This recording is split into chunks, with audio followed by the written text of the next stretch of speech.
प्यारे बच्चों, welcome to my channel Verma study 2020 book लाना। मैं यूपी बोर्ड के क्लास 12th के छात्र छात्राओं के लिए इकोनॉमिक सब्जेक्ट को हिंदी माध्यम से मैं फुल कोर्स कराऊंगा। यदि आप फुल कोर्स करना चाहते हैं तो मेरे चैनल को सब्सक्राइब कीजिए और बेल आइकन को प्रेस करना न भूलें, ताकि जो भी वीडियो मैं अपलोड करूं उसका नोटिफिकेशन आपको सबसे पहले मिल सके। प्यारे बच्चों, माइक्रो इकोनॉमिक्स समाप्त हो चुका है। माइक्रो इकोनॉमिक्स सेमेस्टर के साथ चल रहा है। चैप्टर 1 का 5वां वीडियो आज है। इसमें आय का चक्रीय प्रवाह हम लोग पढ़ रहे हैं। कल हम लोग आय के चक्रीय प्रवाह का 2 क्षेत्रीय मॉडल पढ़ा। आज हम लोग पढ़ेंगे आय के चक्रीय प्रवाह का 3 क्षेत्रीय मॉडल। 3 क्षेत्रीय मॉडल के लिए आपको 2 क्षेत्रीय मॉडल जानना जरूरी है। अगर उसे आप नहीं पढ़े हैं, नहीं समझे हैं, नहीं देखे हैं तो आई बटन को क्लिक करके उसे ज़रूर पढ़ें, तब जा कर के ये 3 क्षेत्रीय मॉडल पढ़िएगा। 3 क्षेत्रीय मॉडल की जो मान्यताएं हैं जिसे आपको मानना पड़ेगा, ये चीज़ होना ज़रूरी है। तो पहला है कि अर्थव्यवस्था के केवल 3 क्षेत्र हैं। इसमें 2 क्षेत्रीय मॉडल में आपने देखा कि परिवार क्षेत्र और उत्पादक क्षेत्र था, लेकिन इसमें सरकारी क्षेत्र भी सम्मिलित होता है। इसका मतलब कि इसमें सरकार का हस्तक्षेप होता है। अर्थव्यवस्था एक बंद अर्थव्यवस्था है, अर्थात इसमें विदेशी सेक्टर, विदेशी क्षेत्र सम्मिलित नहीं है। यह ऐसी अर्थव्यवस्था है कि इसमें दूसरे देशों से आयात निर्यात नहीं हो रहा है। सरकार का हस्तक्षेप होता है। जब सरकारी क्षेत्र है इसमें तो उतना ही महत्व है जितना परिवार क्षेत्र है, जितना उत्पादक क्षेत्र का महत्व है उतना ही सरकारी क्षेत्र का भी होगा। पूंजी बाजार, वित्तीय संस्थाएं, बैंक, बीमा कंपनी आदि होती है। इसमें जो परिवार क्षेत्र है या उत्पादक क्षेत्र है ये बचत करते हैं, अर्थात इसमें वित्तीय संस्थाएं सम्मिलित है। इसमें 2 चीज़ नई आ गई। देखिए, एक तो आ गया पूंजी बाजार नया आ गया और दूसरा सरकारी क्षेत्र नया आ गया। 2 क्षेत्रीय मॉडल में ये दोनों नहीं थे। अब पूंजी बाजार में बैंक भी आ सकता है, बीमा कंपनियां भी आ सकती हैं इत्यादि। अब आते हैं इसके चित्र को।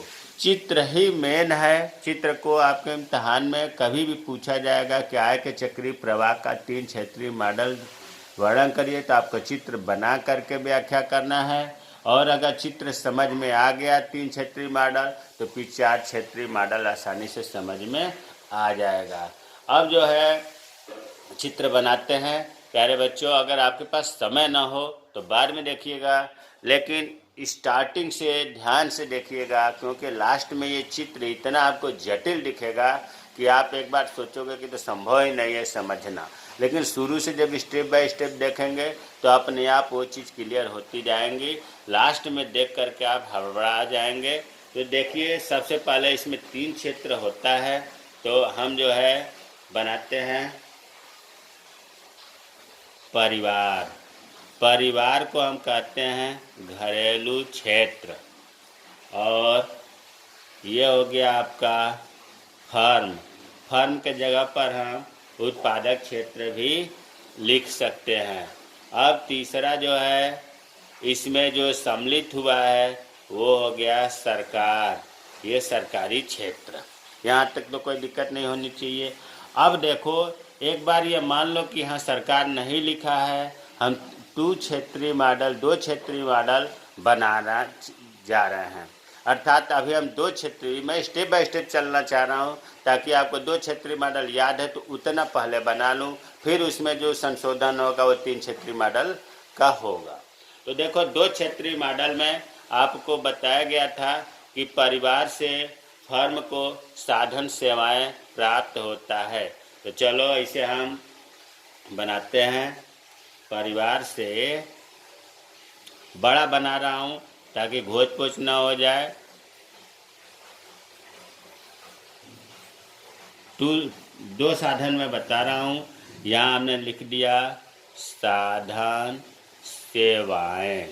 साधन सेवाओं में फिर हिंट के लिए लिख दे रहा हूँ कि भूमि, श्रम, पूंजी, उद्यमी, ये जो है परिवार से फर्म को प्राप्त होता है। यहाँ तीर बना है।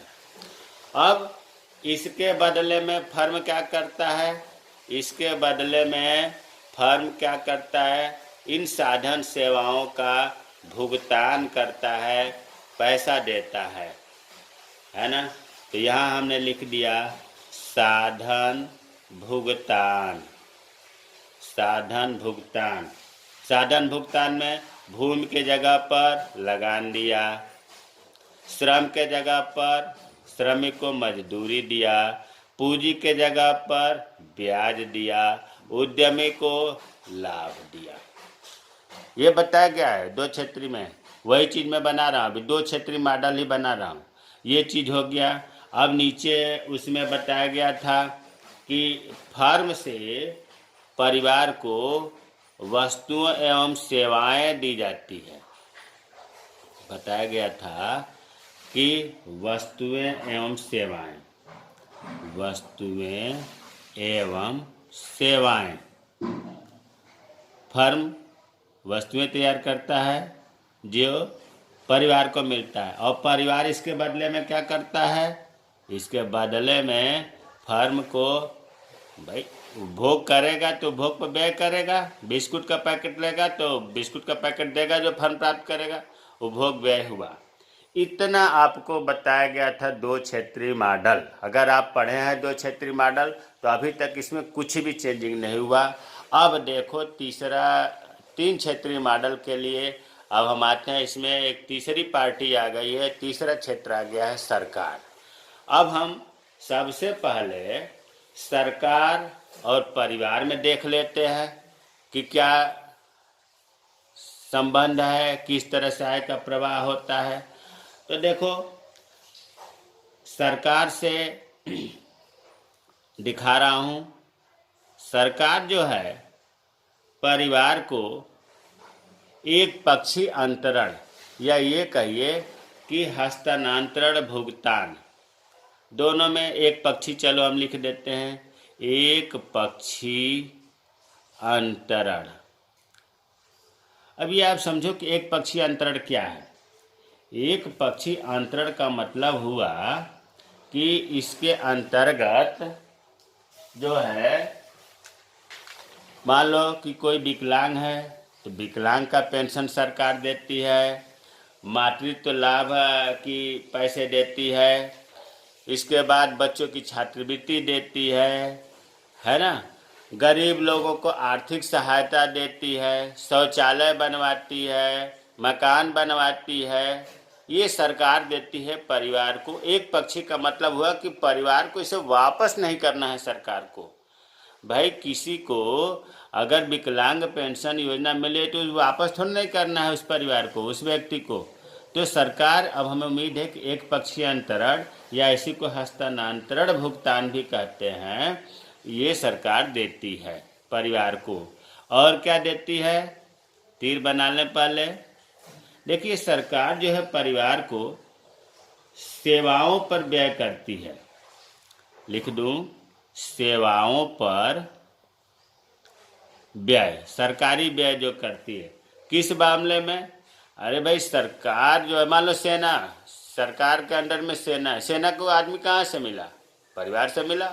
रेल विभाग है, डाक विभाग है, या सरकारी आदमी जितने हैं उनको आदमी कहाँ से मिलते हैं, परिवार से मिलते हैं। उन पर जो व्यय होता है, वेतन का व्यय जो होता है, सरकार खर्च करती है। ये चीज़ क्लियर हो गया। तो सरकार से आय का प्रवाह जो है परिवार को दिखाया गया, एक पक्षीय अंतरण और सेवाओं पर व्यय।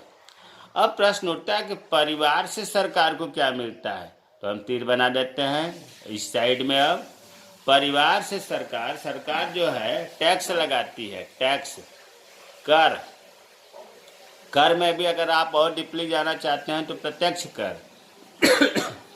परिवार से आय का प्रवाह जो है टैक्स के रूप में सरकार को होता है। आपने देख लिया कि सरकार से प्रवाह कैसे हुआ आय का परिवार को, और परिवार से आय का प्रवाह सरकार को कैसे हुआ। अब आते हैं सरकार और फर्म से ध्यान देने के लिए, यहाँ ध्यान देना है। देखो सबसे पहले सरकार जो है फर्म को अनुदान देती है, अनुदान लिख दो यहाँ पर, अनुदान, अनुदान को ही सब्सिडी कहते हैं, SUBSIDY।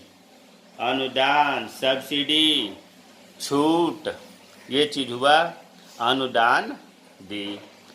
और मतलब सरकारी खजाने का, सरकारी पैसे का, आय का प्रवाह हुआ फर्म की ओर।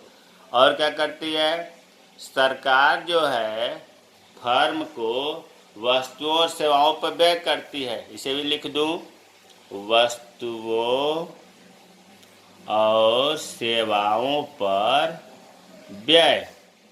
अब आप कहेंगे कि वस्तुओं और सेवाओं पर व्यय कैसे होगा?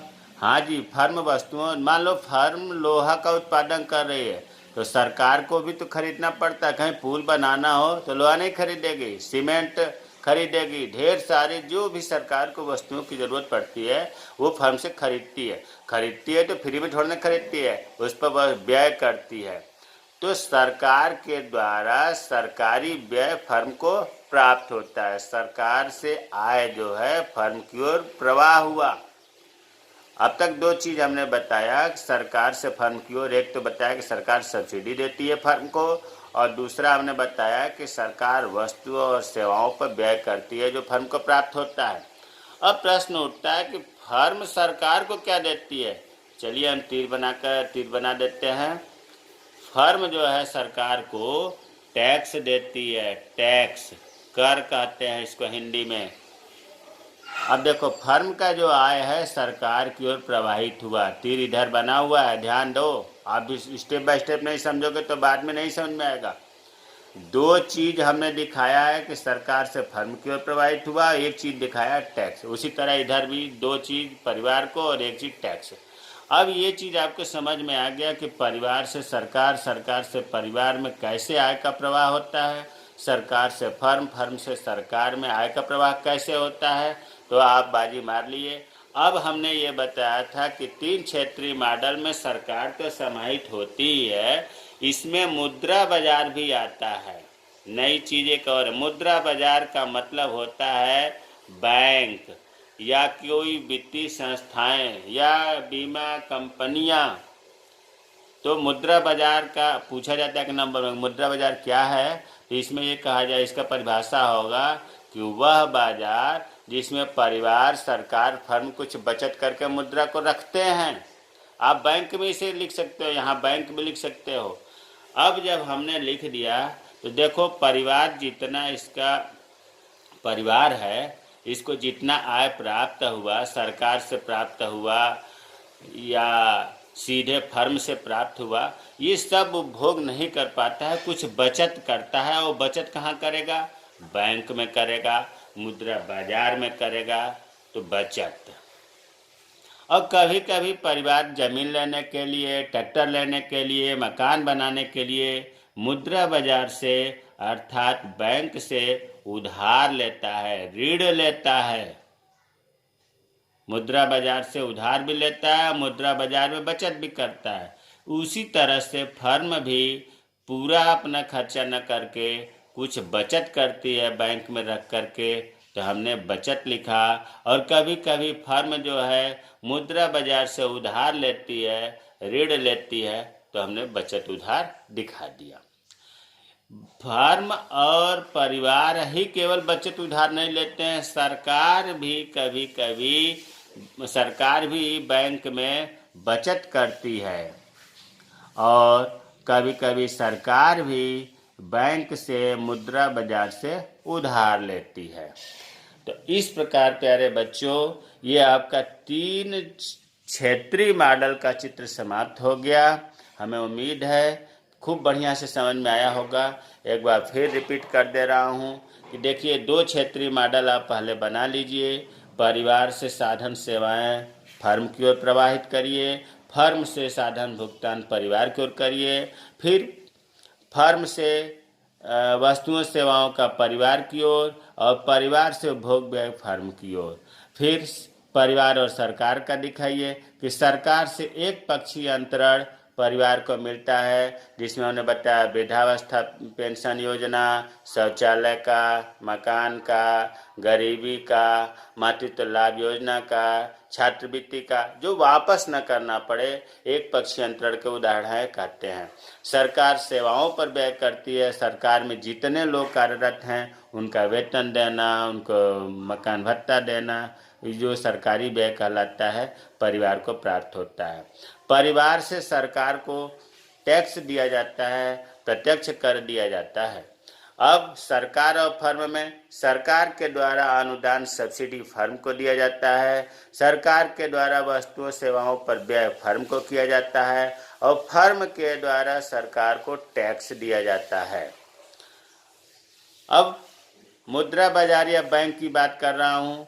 परिवार से बचत मुद्रा बाजार में होता है, परिवार मुद्रा बाजार से ऋण लेता है। उसी तरह से फर्म भी बचत मुद्रा बाजार में करता है, फर्म मुद्रा बाजार से उधार लेता है। इसी तरह से सरकार और मुद्रा बाजार के बीच में भी बचत और उधार का प्रवाह होता है। तो हमें उम्मीद है कि 3 क्षेत्रीय मॉडल परिवार, सरकार और फर्म, मुद्रा बाजार कोई सेक्टर नहीं है, इस बात का ध्यान रखिएगा।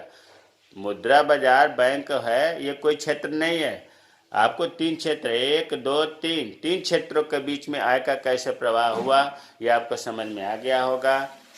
इसी के द्वारा आप व्याख्या भी कर सकते हैं। हमने व्याख्या नहीं लिखा क्योंकि व्याख्या महत्वपूर्ण नहीं है, चित्र महत्वपूर्ण है। और ये चित्र इतना महत्वपूर्ण है कि अगर ये आपको 3 क्षेत्रीय मॉडल नहीं आता है तो जो अगला वीडियो हम 4 क्षेत्रीय मॉडल का बनाएंगे वो समझ में नहीं आएगा।